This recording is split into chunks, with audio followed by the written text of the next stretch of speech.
800 gram chicken কিমা, 1 table চামচ olive oil অথবা রান্নার তেল দিচ্ছি, রসুন 1 টেবিল চামচ, আদা 1 টেবিল চামচ, হলুদ হাফ চা চামচ, মরিচ 1 চা চামচ, ধনিয়া 1 চা চামচ, কাবাব মশলা 1 টেবিল চামচ, গোলমরিচের পাউডার হাফ চা চামচ। এখানে আমি পেঁয়াজ নিয়েছি, পেঁয়াজটাকে ঠিক ব্লেন্ড না, আদা বাটা করে নিয়েছি।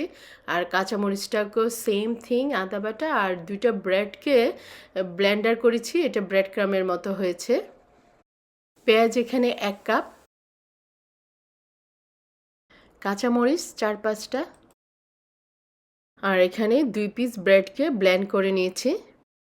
পেঁয়াজ কুচি এখানে হাফ কাপ, ধনিয়া পাতাও দেওয়া যায়, ধনিয়া পাতাটা সেদিন ছিল না, তো পেঁয়াজ কুচি দিয়েছি। লবণ 2 চা চামচ, সয়া সস 1 চা চামচ। চামচ দিয়ে মেখে নিচ্ছিলাম, বাট ভালো করে মাখতে হবে, তাই হাত দিয়ে মেখে নিলাম, কারণ হাত দিয়ে সব উপকরণ একসাথে ভালোভাবে মিশ্রণ হবে, যেহেতু এটা কিমার প্রতিটা ভিতরে ভিতরে ঢুকতে হবে, সেজন্য হাত দিয়ে মাখাটা ভালো। কভার করে 2-3 ঘন্টা রেস্টে রেখে বানালে টেস্ট ভালো হয়। আর যদি মনে হয় আমি কালকে বানাবো, তাহলে আপনি ফ্রিজে রেখে দিতে পারেন। ফ্রিজ থেকে নামিয়ে হাফ অ্যান আওয়ার রেখে দিব ফ্রিজের ঠান্ডা ভাবটা চলে যাওয়ার জন্য। হাতের মধ্যে একটু তেল মাখিয়ে নিব, তারপরে মুঠো মুঠো করে মুঠো কাবাব বানিয়ে নিব। একবার হাতে তেল মাখিয়ে কয়েকটা বানানো যায়, যখনই দেখবেন হাতের মধ্যে আবারও আঠালোভাবে লেগে যাচ্ছে, এই যে, তখন আবারও আরেকটু তেল দিয়ে দিব হাতে। এই লাল ডিশটার মধ্যে একটু তেল দিয়ে নিচ্ছি, কেন নিচ্ছি আমি পরে বলবো।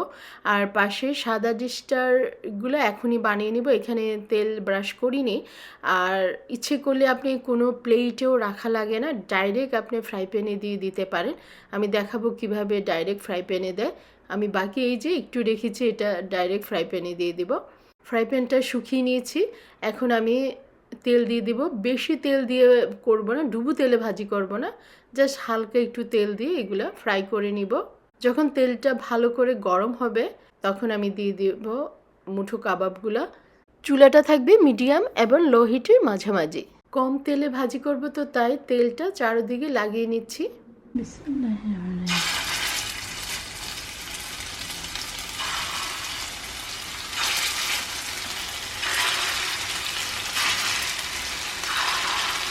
তেলটা যদি বেশি গরম হয়ে যায়, চুলাটা তাহলে আরেকটু কমিয়ে দেবেন, তা না হলে মিডিয়াম অ্যান্ড লোয়ের মাঝামাঝি রেখে দিবেন। এক সাইড হয়ে গেলে আরেক সাইড উল্টাবো। বেশি নাড়াচাড়া করব না, বেশি নাড়াচাড়া করলে কাবাবগুলো ভেঙে যেতে পারে। প্রথমেই চামচ দিয়ে একটু সরিয়ে নিব, দেখব হয়েছে কিনা, তারপরে উল্টিয়ে দিব। আপনি যদি ডাইরেক্ট উল্টাতে যান, তাহলে কিন্তু ফ্রাই প্যানের সঙ্গে লেগে যাবে কাবাবগুলা।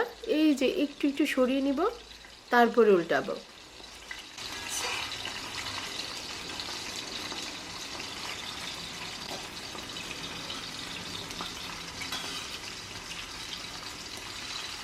একটু চামচ দিয়ে নাড়া দিয়ে দেখবেন, যদি দেখেন না সে লড়ছে না, তাকে লড়ানোর কোনো দরকার নেই, নিজে নিজেই সে নড়ে যাবে, তা নাহলে কিন্তু ভেঙে যাবে।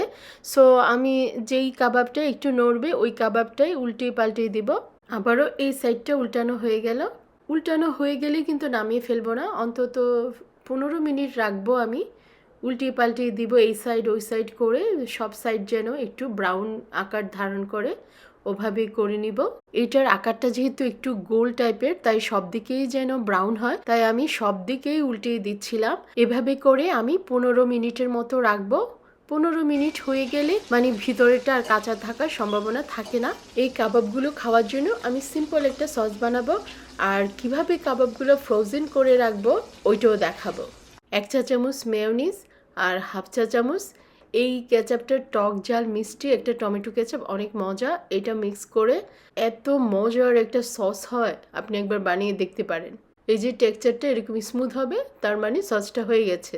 আপনাদের মনে আছে ওই যে লাল ডিশটার মধ্যে তেল মাখিয়েছিলাম, কারণ ফ্রোজেন করে রাখবো যখন, একটা ডিশে তেল মাখিয়ে রাখলে এই যে তুলতে সুবিধা হয়, সেই জন্য তেল মাখিয়ে তারপর কাবাবগুলো রেখে হাফ অ্যান আওয়ার ডিপ ফ্রিজে রেখে দিয়েছি। এখন হাফ অ্যান আওয়ার পরে এগুলা রেখে দিব একটা বক্সে অথবা কোনো পলি ব্যাগে। ভিডিওটা কেমন হয়েছে কমেন্টস করে জানাবেন। আল্লাহ আমাদের সবাইকে ভালো রাখুক, সুস্থ রাখুক। দেখা হবে নেক্সট ভিডিওতে ইনশাল্লাহ।